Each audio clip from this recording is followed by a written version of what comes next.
Good afternoon. Thank you for being with us. My name is Philippe Tulkens. I work in DG Research and Innovation in a unit called Climate and Planetary Boundaries. This session is about, it has a great title, fantastic, Let Nature Be the Solution. It's so obvious, but it has been forgotten probably for too many years. And now this is being rediscovered as nature can offer great solutions for the huge challenge that the Earth faces. We have today two speakers, one discussant and another expert who will wrap up. So we are very fortunate to have all this expertise available to address, we have two objectives in the session: to identify and discuss the obstacles to the implementation of nature-based solutions. And second, of course, because this is a research and innovation conference, to address, well, to identify the research and innovation and investment needs, the most pressing needs to overcome these obstacles. I will start by practical information after I will introduce each of the speakers once they take the floor. But a practical information for those who are geeks, who like to work with applications. We'll use the app to interact. If you can connect to the session related to this room, and you will have the opportunity to write on the app your questions or eventual comments because you'll be consulted. And for the first phase, we would like to know where you come from, what is your affiliation, because this is interesting also for the discussion. Once we know where you come from, which type of organization will probably address issues that are more relevant to you. So if you can log in and see if you wish, but this is not compulsory, of course. The debate will go on. If we can go, I'll say a few words of introduction on what the EU program does with regard to nature-based solution in very brief. I think it's amazing. My previous experience is mostly on climate research and climate policies.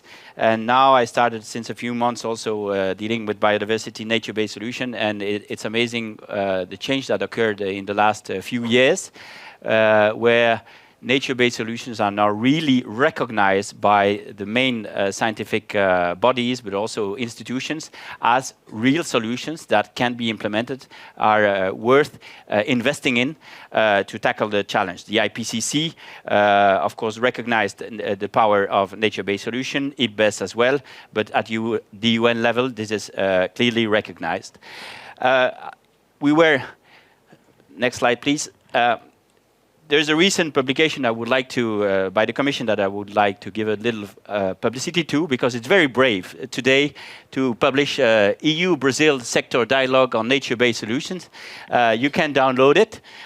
This is the result of work with scientists from Brazil, with whom we continue to work, and we want to continue to work. And they face a difficult situation, as you know. And I hope that the promotion of these solutions that are also relevant to Europe, not only to Brazil, will help them and help everyone in progress in the cause. In our portfolio of projects in the program Horizon 2020, we have projects addressing nature-based solutions in urban areas. Those are displayed here in the map. Of course, they are mostly concentrated on Europe. And these, the access to this information can be downloaded from the web. It's a website from the executive agency EASME. I hope that through a good Google search, you will easily find a solution. If you don't, let us know, because this is one of the key critical points that we need to address, is having easy access to the solutions for everyone. It makes the program more relevant and it increases its impact. Here on this second map, you see the case studies that are available on, in rural areas, which are equally important to cities. Very often, reference is made to solutions in cities, in particular on climate issues.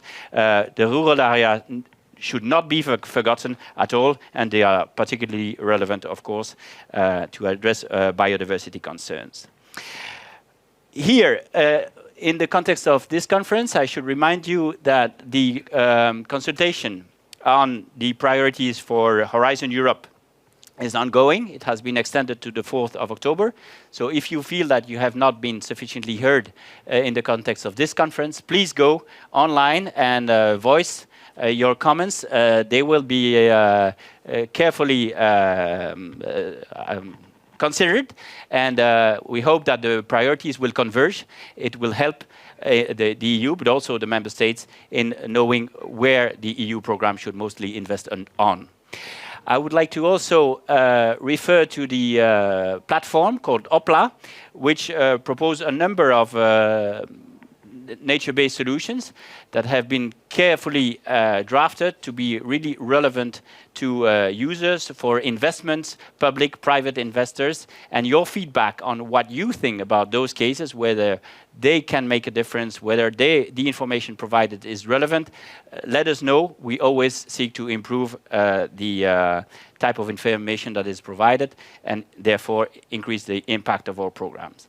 Now I will give the floor to the speakers. They will address two questions. One, as I said, what are the barriers to the deployment of nature-based solution? And second, how can EU research and innovation and investment support this deployment on climate mitigation, adaptation, and beyond, and the whole transition towards sustainability? We will start by calling Stuart Magnus, who works for IUCN, very well-known institution, and who will introduce him with his presentation. Please, could you would like to prefer to... I'll stand. Yeah, here? Yes, yeah. Okay. Okay. So thanks very much, Philippe. So good afternoon, colleagues. I'm going to ask you just to start with a little exercise. And I want you to, you can take inspiration from here. Imagine a desolate, wasted landscape, only 17% perennial vegetation cover. Half the land is losing over 50 tons of soil each year. That's 20 times the global average. Annual precipitation rates have declined by 10% over the last 40 years, and average grain yields are only 2/3 the national average. All this has contributed to unemployment rates in the area of 30% and a population whose average annual income is $120 in today's figures. So what would you do? What would you recommend? How would you actually start to deal with this? Now, I'll admit that this is a bit of a leading question, and obviously I'm probably posing this to the wrong audience. But it's likely that if we were sitting with sort of run-of-the-mill standard development practitioners and sectoral planners, they would not think about turning to nature as top of the priority. They probably would, if you suggest it, they probably invoke Cousinet's theory and saying, no, well, actually, first of all, countries need to get richer before they invest in the environment, etc. But that is actually precisely what the Chinese government did do in 1994, investing in erosion control, restoring vegetation cover, and encouraging the natural regeneration of grasses, trees, and shrubs.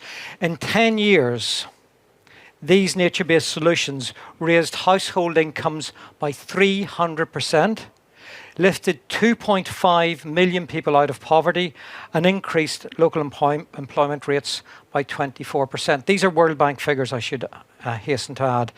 Perennial vegetation cover was doubled, and the fields retained an additional 100 million tons of soil each year. And as a consequence, per capita grain output increased by 61%. Now, this is not the only example of large-scale transformative change that's driven by nature-based solutions. Over the last 10 years, for example, the US Forest Service has created 55,000 jobs in the western United States through the restoration of degraded forest lands. And that is the potential of nature-based solutions. So the improvement in agricultural productivity and job creation in China and the Loess Plateau is proof that NBS works.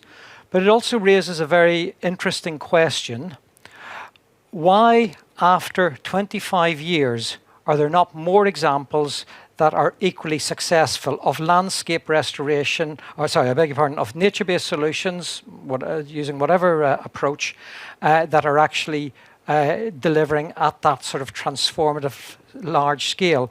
Why are most examples, not all, and I'm sure we will hear some from Europe that are indeed at landscape, but why are most still only at the pilot stage? Now recently, we in IUCN analysed several established interventions against core nature-based solution principles and identified 3 frequent shortfalls in the design and implementation of NBS initiatives. These are that nature-based solution activities are regularly limited to site-based, time-bound, quite projectized interventions, whereas they need to be designed and implemented with reference to an adequate temporal and spatial perspective, and what we might call a landscape approach. The second limitation is that MBS activities can be designed but often sufficiently fail to take into account the competing or conflicting land use, or natural resource, or sectoral, or planning, or other types of policies. And because we are working across a landscape, and because there are different sectors at play, this can become a real obstacle to successful deployment. The third shortfall is that some proponents still tend to develop and promote nature-based solutions as a standalone option, failing to realize synergies with other approaches. However, nature-based solutions work best when they integrate with and complement other types of interventions.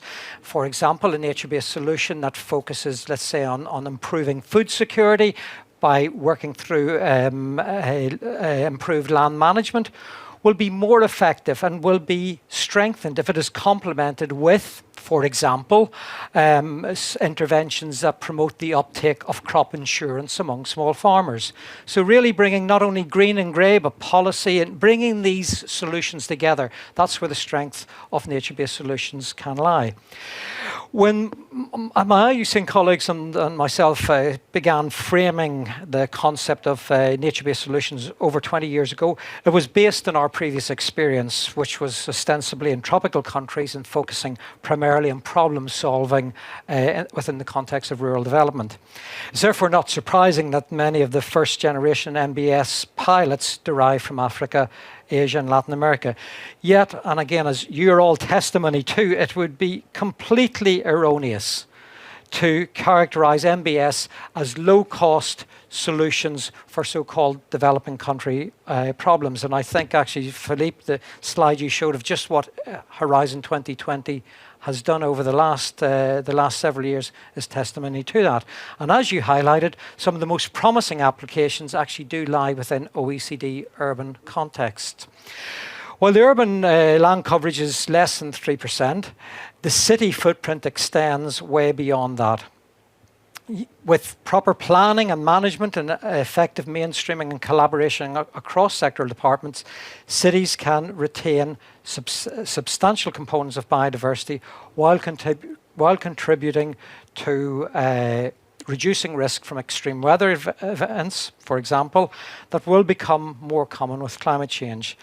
And an example of this is in London, the capacity of storm drainage has been increased in 3 social housing estates by establishing rain gardens, bioswales, and the ancillary planting of trees and shrubs. Now, under normal circumstances, that investment alone is sufficient to divert 100% of rainfall away from storm drains, and that means that in doing so we add additional stormwater evacuation capacity for heavy inundations. The US EPA have found that green roof temperatures can be 16 to 22 degrees lower than those of conventional roofs, and that this can reduce citywide ambient temperatures by as much as 2.8 degrees.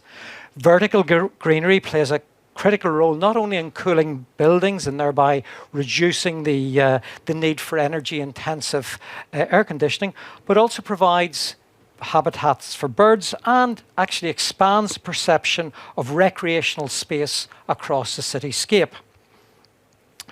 Now, one of the first purpose-designed nature-based solutions in recent years was forest landscape restoration. And at the beginning of this century, IUCN described and promoted the FLR framework explicitly to address social, economic, and environmental impacts from land degradation and to reverse the loss of soil, productivity, and restore other important goods and services.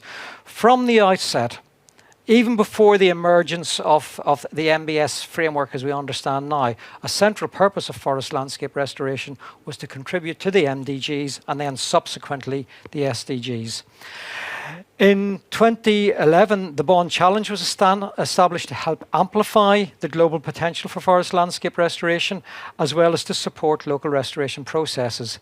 The initial ambition was set at 150 million hectares by 2020, although the Secretary-General's 2014 Climate Summit expanded this goal to 350 million hectares by 2030. Currently, we have already assessed over 450 million hectares for their NBS potential, and 170 million hectares have been committed by 59 countries. A recent sample from a subset of pledged countries conducted by IUCN indicates that 47% of those commitments have already been followed up with tangible action on the ground. While the main benefits of these initiatives will accumulate at the local level, including potentially up to 350,000 new jobs, there is substantive global contributions as well, including an estimated 1.38 billion tonnes of CO2 that has accumulated over the last 8 years since the launch of the Bond Challenge. And the progress, the progress of FLR illustrates a key benefit of nature-based solutions: the simultaneous delivery of multiple benefits at local, at national, and at global level. Through the Bond Challenge, this is a slide from Rwanda. Through the Bond Challenge, FLR is delivering nature-based solutions that address, among other things, improved soil fertility and agricultural productivity, improved hydrological management, flood protection, economic development and income generation. It builds resilience into farming systems through on-farm diversification. It stabilizes vulnerable slopes and helps with erosion control. It contributes to climate change adaptation and carbon sequestration. And yet, as I mentioned, we have only scratched the surface of the potential of nature-based solutions. With respect to, I'm behind on my slides. With respect to the implementation of the Paris Agreement, a recent report by IUCN and the University of Oxford highlighted that although 66% of nationally determined contributions include MBS actions, only 17% have actually put in place quantified and robust targets that will actually move ahead that will enable the implementation of that. So, where we are at the minute, nature-based solutions has been a dominant theme this week at the Climate Summit in New York, and it's clear that the world desperately needs practical, no-regrets options to deploy in the near term if we have any chance of realising the ambition of the Paris Agreement. DG Research, Innovation and Investment really should be proud of the role they have played as being an early adopter of nature-based solutions, and as well as the contribution of Horizon 2020 funded research in advancing the recognition and piloting of MBS in a European context. Looking forward, there are lots of things and lots of areas that need attention, but I'd like to conclude with 2 points. That could be for building Horizon Europe. The first is now that there's an urgency, and I really emphasize this, a real urgency to move beyond pilots and deploy nature-based solutions at scale. To do so successfully, this requires a strong evidence base to help guide municipalities, regional governments, government agencies and non-state actors in their planning and decision making. Unfortunately, most of our experience, not all of it, but quite a lot of it, is still restricted to pilot level activities, which is useful but probably not enough, as one needs to think about really adaptive management at these large scales. So one approach could be that these larger initiatives actually are accompanied with a research program, but it's likely the program developers would be reluctant to take on the ancillary costs of that. So Horizon Europe could prioritise the support of research initiatives that accompany these large-scale NBS interventions, providing robust analysis to inform adaptive management, as well as to capture and synthesise lessons and insights. Several member states have already committed to deploying nature-based solutions, and further afield, there are now several countries rolling out large green climate fund projects that are focused around nature-based solutions. Horizon Europe could support consortia of universities and research institutions to accompany these at-scale investments with rigorous demand-responsive research frameworks. The second priority that I would like to flag up would be to enable and encourage the establishment of truly multidisciplinary teams that would explore nature-based solutions delivery from a systems perspective. Now, IUCN has been is in the final stages of developing an NBS facilitative standard, which is currently available for public review. We believe we have an increasingly good understanding of key parameters that shape the success of a nature-based solution. However, what we are less clear on is how and under what condition these parameters interact with each other. And I'll just conclude with one example. We know nature-based solution interventions must maintain and ideally enhance the ecosystem functions on which they rely. If we permit those functions to erode, then the nature-based solution will be short-lived. What we don't understand yet is to what degree and under what conditions will incrementally enhancing the biodiversity component actually further improve the efficacy, resilience and durability of the solution. So in conclusion, I believe that we are at a critical juncture. We know that if we get the conditions right, nature-based solutions can work in a highly effective manner. And we also know the political will to support and invest in NBS is at an all-time high. However, decision makers and public will quickly lose faith in nature-based solutions if they are poorly conceived or incapable of delivering at scale. So a robust research program is a critical determinant for the future of nature-based solutions, and I believe Horizon Europe has a fundamentally important role in generating the necessary analysis and insights and learning. Thank you very much.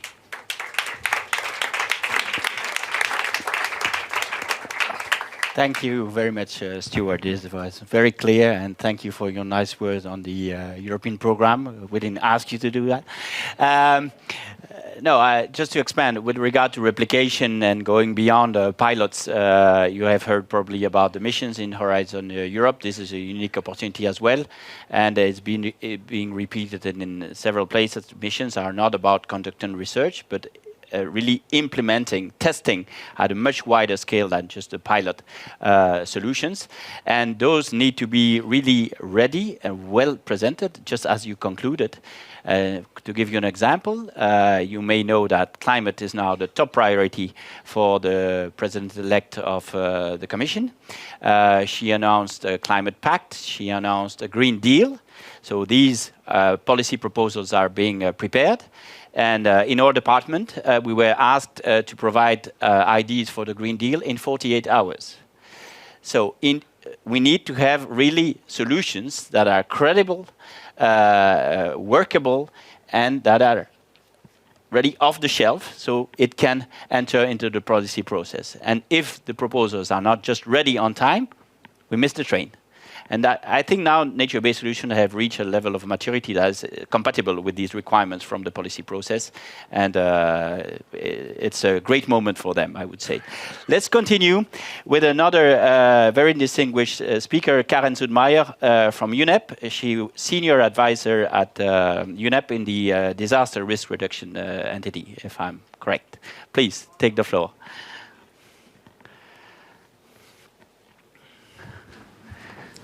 Timer here to make sure I'm on time. Let's see how the microphone is working. I didn't want to put the thing around my head, so let's see if this works. Well, good afternoon, everybody. It's my pleasure to be here today, and I guess we'll look for my slides to come up. So in the meantime, there we go. All right. So again, thank you for the invitation. It's an honor to be here today. And I remember one of the first times I came to Brussels, I think it was in 2000 and probably 12 or 13, when I was invited to be part of a task force by Dennis Peter, who was working before with, in the section preceding Nicolas Febvre, working for Horizon 2020, and asking the question, well, what does nature-based solutions have to do with disaster risk? And I remember the first time I heard that term, nature-based solutions, I was wondering, well, what's the problem? And so my talk will focus mainly on nature-based solutions for reducing disaster and climate risks, focusing on key research gaps and guidance for future NBS priorities. So most of my experience is based mainly in working in developing countries, but I'll have obviously some examples also from Europe. So some of the examples, let me show the first example of what I think is one of the problems and one of the first stages in really understanding how to develop nature-based solutions is first understanding the underlying causes.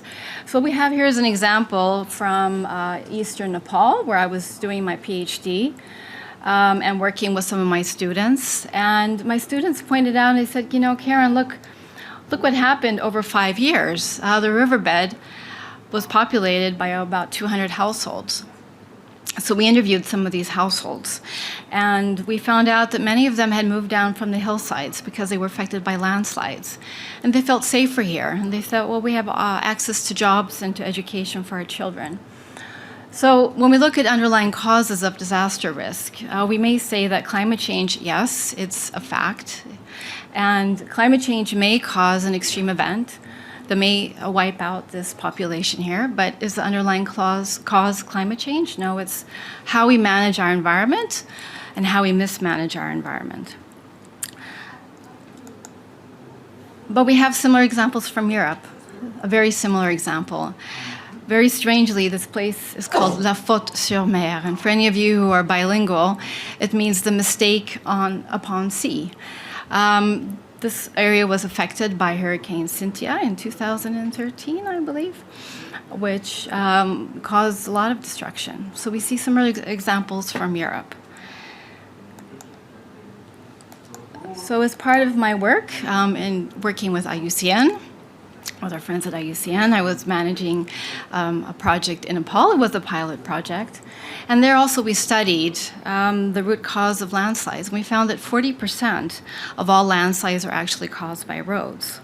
So again, clearly the way we manage or mismanage our land will create or reduce risk. So let's move on to solutions now, the second part of my presentation. So the solution is easy. Let's stop building houses in dangerous places. Let's stop building roads in steep slopes. Well, unfortunately, it's not that easy, right? And it often takes large-scale disasters, such as the Indian Ocean tsunami, to get us thinking about such things such as mangroves and coastal defenses. It took the year 2000 flooding in Europe to have European policymakers and the population start thinking about, well, what solutions are there? The water directive was then born out of that. And room for river and making space for water initiatives were born out of the large flooding in the year 2000. So, however, the population and policymakers found that dikes and seawalls no longer suffice. So some examples now. This is the same spot 6 months later, using local grasses, combined with some gabion walls. And this is what it looks like after 2 years. So their livelihoods benefits, the population was able to cut the grasses, the broom grasses, and use them for livelihoods. Some more examples. This is from Sri Lanka, where probably after the Indian Ocean tsunami, there was a seawall that was put up. Behind there we see coconut trees, which are not great for stabilizing soils, but they are good for livelihoods. However, what we are finding in some of these areas is that there's very little guidance. There are no standard operating procedures. There's very little studies on what might be some of the detrimental effects further down the coastline from this type of seawall. That's one of the barriers and one of the lacks is lack of clear guidelines. Here's another example from Indonesia, where we're seeing hybrid solutions, seawalls together with mangroves. There again, there are really no guidelines. There's very little study to see if there'll be further damage further down the coastline. Going back to Europe, Swiss protection forests have been quite well studied, and there are good guidelines. This is one of the few cases where there are good guidelines for combining para-avalanches with protection forests. And the Swiss government spent a lot of money investing in managing protection forests against rockfill, avalanches, and landslides. The Netherlands, room for river. This is one area that has been quite well studied. This was part of a huge project, over 3 billion euros, I understand, over 15 years. And there were a lot of engineers involved. I know my colleague here from Delft University was probably also involved in designing some of this. There are some standard operating procedures, but I understand that there still is a lack of performance indicators. There are not really good guidelines, okay, for the Netherlands, but do we have the same for Bangladesh? No. Japan, defense against tsunami. So we're starting to see more and more ecological engineering mixed with gray infrastructure. But again, the Japanese are so good at protection and so good at disaster risk reduction, we still do not have general guidelines, standard operating procedures for this type of design that can be generalized. So I'm giving some examples of smaller scale nature-based solutions and larger scale as well. Here's another example from Los Angeles, where, yes, we're seeing more and more green urban design, especially related to how to reduce stormwater surges. Next part of my presentation is about opportunities. This is a great time to be working on this. Stuart and I think we're working on this since many years back, and it was a bit frustrating in the very beginning because this topic was very little known, and we had to do a lot of work in convincing ourselves and conservation organizations and the rest of the world that this does work. Well, guess what? We have demonstrated this does work. Now, some of the questions are, how do we go big scale? I agree with Stuart on his point on that. We do have opportunity. Last week, as Stuart mentioned, the UN Climate Summit. My colleagues in New York sent me some information on details. Apparently, 150 new initiatives were shared with the Nature-Based Solutions Coalition.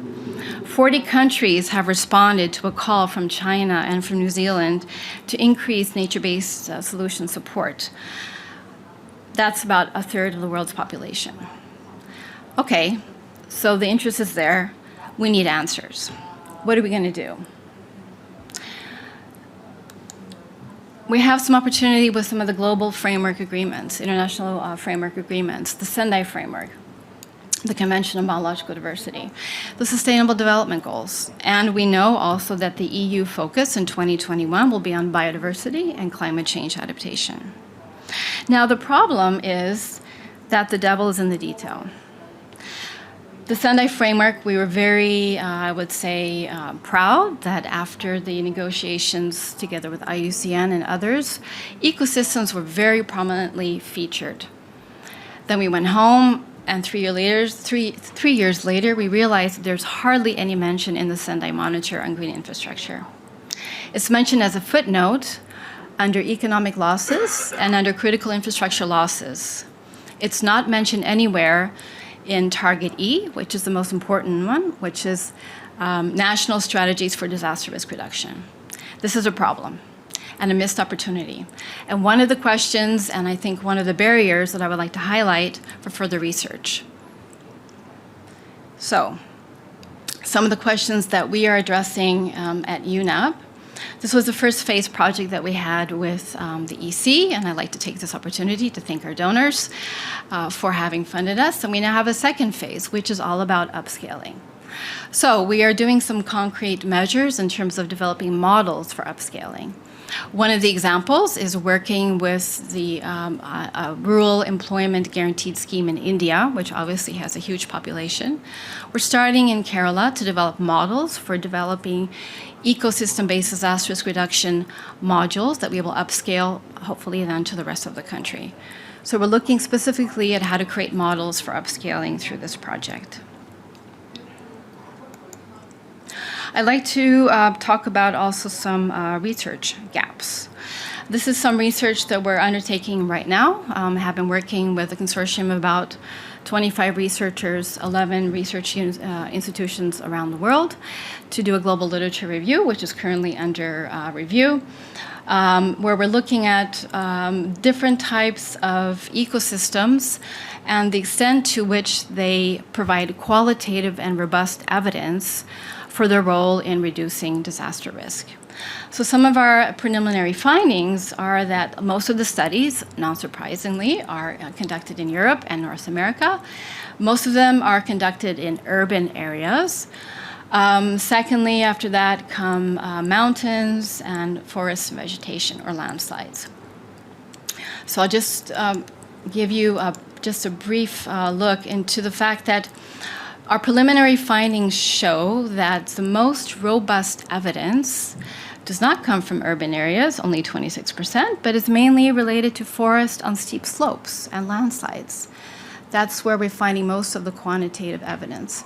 We found only very few studies on economics, and all the studies we found there, they are all demonstrating quantitative evidence, so we find a very high score for robustness there. However, we've also been through some of the other studies, IPBES, which actually states that there is not very robust data linking ecosystems with hazard reduction, which we were surprised. They quote our 2013 book, which is on the role of ecosystems, but the data are just not there. Especially interesting for us was on flooding and rivers. There are not conclusive evidence, and look at the coastal. There's not conclusive evidence for the role of ecosystems in reducing disaster risk. In other words, there are some research questions out there for the researchers here in the room. Some of the other specific questions that we are addressing, and I'm getting close to closing, again, how to scale up nature-based solutions. What are the large-scale models that we can develop? How can we provide technical expertise to member states and clear targets for them for incorporating nature-based solutions, and how to invest more in nature-based solutions? And then finally, I want to conclude by saying, how can we make nature-based solutions part of the portfolio of options for policymakers and engineers? We need to speak the same language as engineers, as architects, and as economists. We need to come up with not just blueprints, we need to come up with green prints. How do we do this in the detail? Again, the devil is in the detail. We need performance indicators, standard operating procedures, and they're just not there. Secondly, how can we reassure policymakers, but also communities, that nature-based solutions work? How can we reassure them that these will offer protection as well as other benefits? One of our colleagues from IUCN, Ollie, he once said, would you put your mother behind a mangrove when a cyclone is coming? Okay, we need to offer that reassurance to policymakers and to communities that this will work, not in all cases. Not in all cases. We may need also great infrastructure to help protect your mother behind that mangrove. Finally, how do we better estimate and communicate the many co-benefits of nature-based solutions and address the uncertainties with clear guidance, engineering standards, and costing opportunities? Finally, I invite you to join our Partnership for Environment and Disaster Risk Reduction. We've been working together for 10 years. IUCN has been one of our strongest partners. And here's how to find more information. Please join our community of practice. We have a weekly newsletter, and hope to hear from you. Thank you.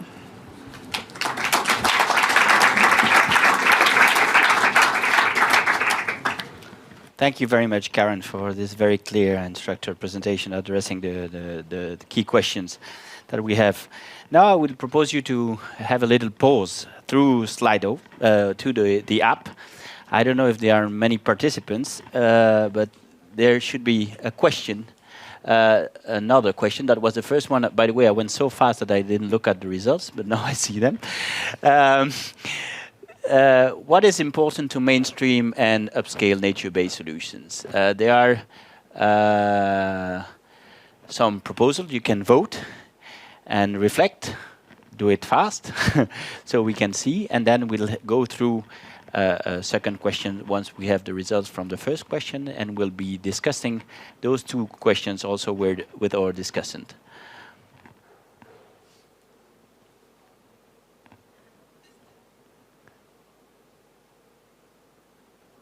I don't know if 6 voters, that is a representative figures. Let's assume that is very representative. It's improving, it's improving.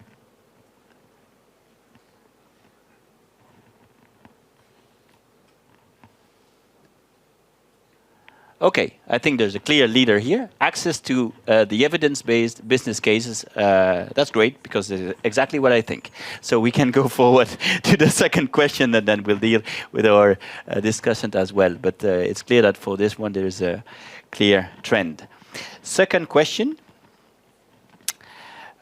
What are the most urgent research and innovation needs? Again, have a look at the proposal, and please vote.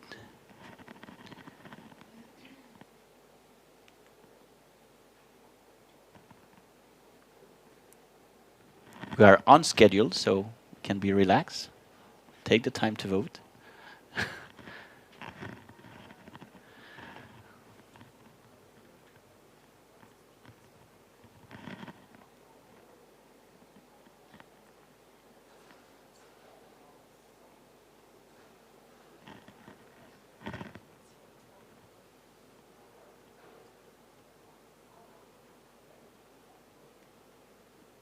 Okay, we have 15 voters, so it's not bad. 17, it's increasing. Okay, here we see that the distribution of answer is more flat than in the other case. Large scale NBS at catchment, landscape, regional scale, life cycle assessment.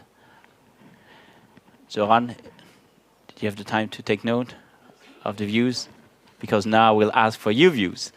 Zoran Vojinovic works in the Netherlands, in Delft, and is an expert on nature-based solution also at large scale. I guess you were involved in this project in Nijmegen.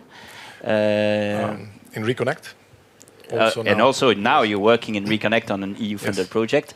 And please comment the presentation from all two speakers and what you saw from the views of the public. Thank you, Philip.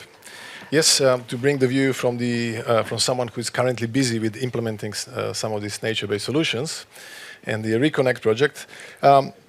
Just in view of the two speakers previously, I do very much agree with the takeaway message for me is that there is a lack of evidence base. We need to do much more in the area of collecting some meaningful key performance indicators to prove how these measures work. And also there is the need for mixing these measures together with some gray infrastructure, because the mindset and perception is that the common mindset is that gray infrastructure works well. We know how they've been implemented, but now this is more kind of exploration with the nature-based solutions, but the answer lies in the mixing of the two. Quickly to reflect on some of this, on the poll findings. For the first question that Philippe mentioned is what is important to mainstream upscale nature-based solutions, and what I've noted down was that the number one was the access to the evidence base, business cases, and the second one is about key performance indicators. To me, these two are kind of connected, and speaking from the project that we are currently implementing several of these nature-based solutions, in order to really upscale and to mainstream these measures, what is necessary is that we agree on some common key performance indicators so that we can actually relate projects and compare them on a meaningful level. If we have a different performance indicators, then we will not be able to compare them, and then the evidence base will be very poor. So that's a quick reflection on that one. And the reflection on the second question, which is what are the most urgent research and innovation teams? The top two or top three there were. The first one was a large-scale MBS at the catchment, landscape, regional scale. Currently working on several large-scale nature-based solutions, implementing them. Yes, there is definitely a lack of evidence for the large-scale measures, and of course the fundamental question there is, what is a large scale? In different contexts can be a different, there needs to be some research done there, that for sure. The second point there was a life cycle assessment and value of MBS. I think that's also very important in order to actually upscale and to make these measures more acceptable, is to identify what are the values of how to value these measures and their benefits and co-benefits. What is very characteristic for nature-based solutions is that they provide benefits and co-benefits in all different areas, from water, nature to people and socio-technical, socio-economic. But then, how can we value these measures? How can we value some of their benefits and co-benefits? That's often the question, and particularly for the financing institutions who need to put some investments towards these measures, they would like to know what is the value. But then how do we put the value on increasing the number of beavers, for example, in a particular catchment area, or biodiversity enhancement? These are some of the questions that we get asked, and currently in the project we are working, we are also looking for some pilots where we are trying to create some arrangements between the different financing organizations and private and public sectors, but how to create these incentives so that they can invest more. And the first question is, how do you value your benefits and co-benefits? So this is something that definitely the academic people should spend more time. And that will be my quick reflection on the previous speakers and the poll. Thank you. Thank you very much, Zoltan. I would like to ask now whether Stuart or Karen wish to make an additional comment. Please, come to the fore. both of you, and then I'll give you the mic. Yes. Maybe if we could go to the first question. So if you could go, oh. So I think the first question was what is important to mainstream and upscale NBS? Yeah, and I think and again I'd agree actually the evidence base is important, but one thing I think that just not to lose sight on is we get regulation aligned political action tucked away under their 21%. I think those of you who were in the biodiversity session, I thought that was superb. I thought Ingrid's presentation was really good. If we are really serious about transformative change, there's a hard lesson here. It will not happen through incrementalism. And climate is a great example. Look how long we've known about climate change. Look at there has been the wasted years, and incrementally we've worked. There needs to be a disruptive element. And I think you see this with markets as well. We didn't see a sudden transformation from landlines to cell phones incrementally increasing. It happened. And I think this is actually where we need to gear some of the evidence base, is how you start to embed disruption into processes, to start to make decision makers say, we have got to move forward. Karen, you've probably got much better knowledge on this, but I think there's an example of this from Switzerland, 1849, and the use of forests to protect communities happened after a series of disasters in the Interlaken region, and they said, no, we can't have any more than that, we need to start to move.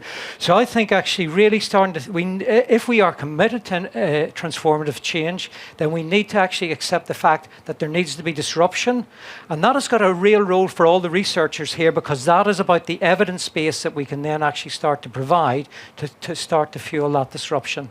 Thank you, Stuart. Karen, would you like to add something? Well, I think we've already seen. Is this working? Yeah. I think we've already seen disruption. I think that the UN Climate Summit this week is also providing that wave. The EC is now committed to significant funding in upcoming years. And I know that, like I said before, so the main theme is going to be biodiversity and climate change. The European Investment Bank, I had a meeting this morning with DG ECHO, was talking about that the European Investment Bank is putting up a lot of money also in nature-based solutions. Banks want to know, what is my return on investment? They're going to know, what are my performance indicators? Okay, that's what we need in order to upscale, I think. We need to speak the same language as our finance ministers do. Until we can come up with a clear evidence in terms of what are the performance indicators, I don't think we're going to do that, right? So here's all this hope, here's all this money being put forward. Well, the money's going to quickly go somewhere else if we're not showing what the money's going to do for us, right? So I'm really looking towards projects such as the one that you're managing. I find it's really exciting, and I think you're going to come up with some indicators that I think will help to answer some of these questions. Why is green infrastructure not prominently in the Sendai Monitor? Okay, here's another area where we can work together and come up with a couple of really good custom indicators that can be used for monitoring progress on disaster risk reduction strategies and link it to one of the SDGs. Okay, so I think we need to get into some specific, what can we do next answers. Thank you. Thank you very much, Karen. And since already Stuart referred, Ingrid, to your excellent presentation in the other session on biodiversity, I would invite you to come to the podium and wrap up, because we all know that these sessions are so dense, we may not recall all the key messages. So she will summarize them in a structured way, so you come out thinking, oh, I really learned something, or it confirmed my knowledge in this session. So Ingrid, you work at Radboud University in the Netherlands, and you are lead author in IPBES, and I thank you very much for summarizing all these findings. Yes. Yeah. So thanks very much. No pressure on me whatsoever. I feel no pressure. So I took notes during the presentations. You can only prepare for such wrapping up comments to a certain extent. So I'm gonna try and organize this into a logical argument. So bear with me. So the session was about barriers to nature-based solutions and large-scale implementation of nature-based solutions, and also how research can contribute to achieving that. I will get to that point, but I do want to take a minute to talk about the opportunities that previous speakers also talked about of nature-based solutions and for nature-based solutions. It doesn't get much better than this. It's cost-effective. It contributes to several sustainable development goals. It has solutions across sectors.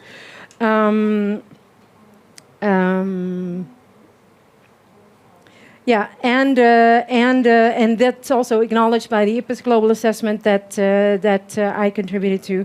So it's cross-sectoral. It contributes in multiple ways. So what's the problem? Why are we not upscaling this solution? So before getting to barriers, I really want to make a point that this is really part of the solution and can really contribute to the sustainable economy that we're hoping to build through the transformative change that we talked about in the IPBES assessment. So it can really contribute. It can really be a solution in our path towards sustainable society. Now, in terms of barriers and research, and my analysis will be a bit mixed in terms of barriers and the contribution of research to battling or dealing with those barriers. I think the main barrier to large-scale implementation of nature-based solutions currently is that they're being implemented in a mostly unsustainable society. So I want to take a few sentences to talk about the main messages of the IPBES Global Assessment that I worked on. So basically what we say is, despite decades-long attempts of trying to solve these environmental issues, we see and we assessed in the global assessment that all indicators are going in the wrong direction, right? We're losing biodiversity, we're changing habitats across the world, we're impacting the ability of habitats to provide services to humanity. So we're headed in the wrong direction despite almost 50 years of efforts to do something about it. And so one of the main questions we asked in the IPBES Global Assessment was why, despite these efforts, are we still heading in this wrong, unsustainable direction? And the main answer to that question was and is that we've been unable to address the underlying causes, or in IPBES language, indirect drivers of biodiversity loss or unsustainability, right? So, which is really the way we organize our society. So our economic structures, our institutions, our rules, the way we govern our societies. If we do not change the heart of our societies, we will not be able to transform our societies onto a sustainable path. That's really one of the main outcomes of our assessment. And the way you do that is, so we really need to think, and I've been involved and I've studied environmental policy for decades now, and I have to say I am most of the time very hopeful, because more so than in the 90s or at the turn of the century, simply because we're allowed to talk about these structural systemic changes. Those are part of the debate, and they're actually at the heart of the debate also today during different sessions. So the transformation towards sustainability is at the heart of our agenda, and so I'm really hopeful that we will be able to bend the curve over the next decade. I'm always in a hurry, so I'm hoping over the next decade. Maybe it'll take two. But and the way we can envision working towards that sustainable society is really thinking strategically about strategic policy mixes. So we need to find ways in which we address these different indirect drivers, our current institutions, our current economic system. Also, what I forgot to mention, the underlying values of underlying our society. So how can we develop more ecocentric values instead of anthropocentric values? So how can we improve our relationship with nature, as you will, if you will, as humans.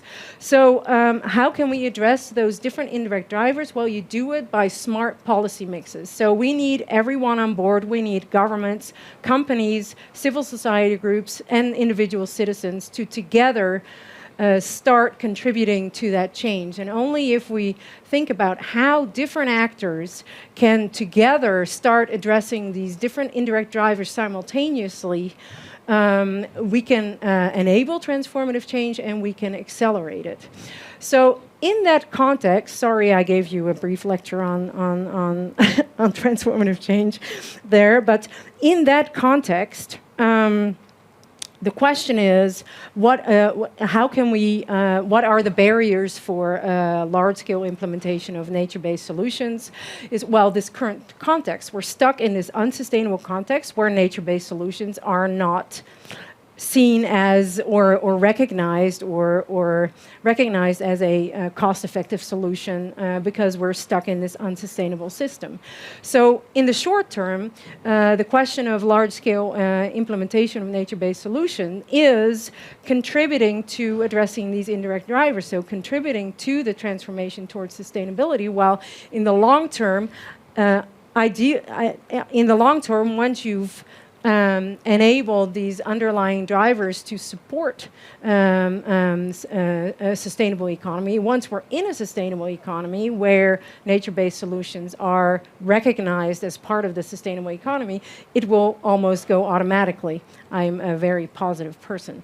So in the short term, I think if we want to create the environment for large-scale implementation of nature-based solutions, that community needs to support the transformative change of societies, so nature-based solutions can be part of the solution also in the long term. This is a bit of an abstract wrapping up, but I think it's important to think of this also in these large societal trends. So it's interesting that the relationship between nature-based solutions and this transformative change is twofold. One is we need to change address the indirect drivers, or we need to create a sustainable economy in order for nature-based solutions to thrive. On the other hand, nature-based solutions can be part of the transformative change while we are headed in a pathway towards sustainability. So it's two parts of the same coin. So another barrier, I would say, to current large-scale implementation of nature-based solutions is how do you sell multiple benefits in a siloed world? You can sell the climate change benefits to the climate folks, and you can sell the biodiversity benefits to the biodiversity folks, et cetera, et cetera. But no one does the integrative accounting, if you will, because the world is siloed. If I reframe this question, how do we enable integrative governance, something that I call integrative governance, which is basically breaking the silos and working across sectors?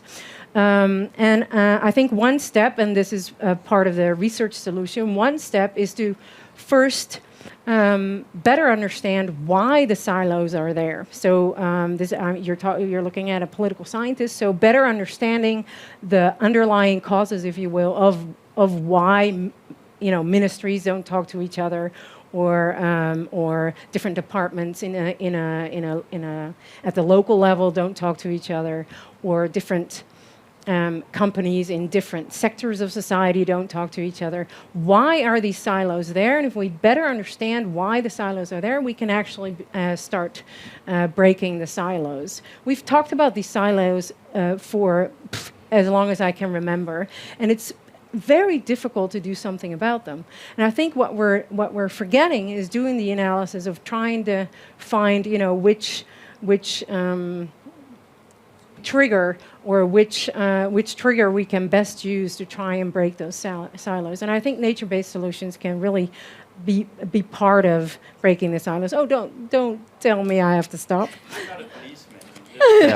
Saying it's fascinating, but we have to go to the second question very clear. What would be the first priority for Horizon Europe to address these barriers?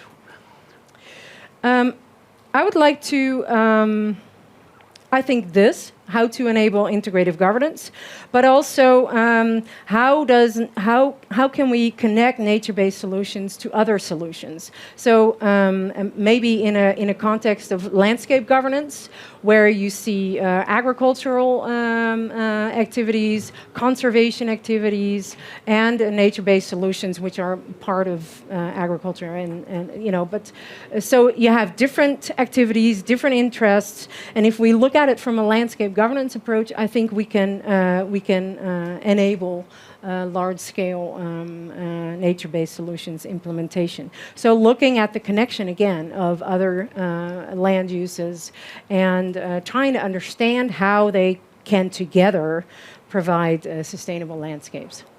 Thank you. I think you spotted one of the most difficult area, governance. I can testify I was in Monaco for the approval of the IPCC report on oceans until a few days ago. And in the document, of course, in the draft summary for policymakers, the word governance was there at several places, and some delegations want it to be removed. Because these bodies, IPBES or IPCC, should be policy relevant, but not policy prescriptive. But even the word governance is interpreted by some nations, I will not say which one here, as already too prescriptive. Of course, it's not true. There is a whole literature about that. But obviously, there's a question of perception by the governments or by their representative that is already going too far. So there's a lot of research on how to frame this so that it's acceptable to governments and make them change and improve. Indeed. That's one key area. Thank you very much for your brilliant wrapping up with other ideas also include. And one of the conclusions I have is 1 hour is always too short, especially here. It was a very dense session. I thank you very much. There was even a question on Slido, but I think that if you could not express yourself sufficiently, take the time to go in the public consultation of Horizon Europe. There you have ample time to provide your comments, and we'll account for them. Thank you very much for being here. Thank you very much to the speakers and to the team who helped in preparing this session. They have done a remarkable job, I think. Thank you to them as well. Okay, goodbye.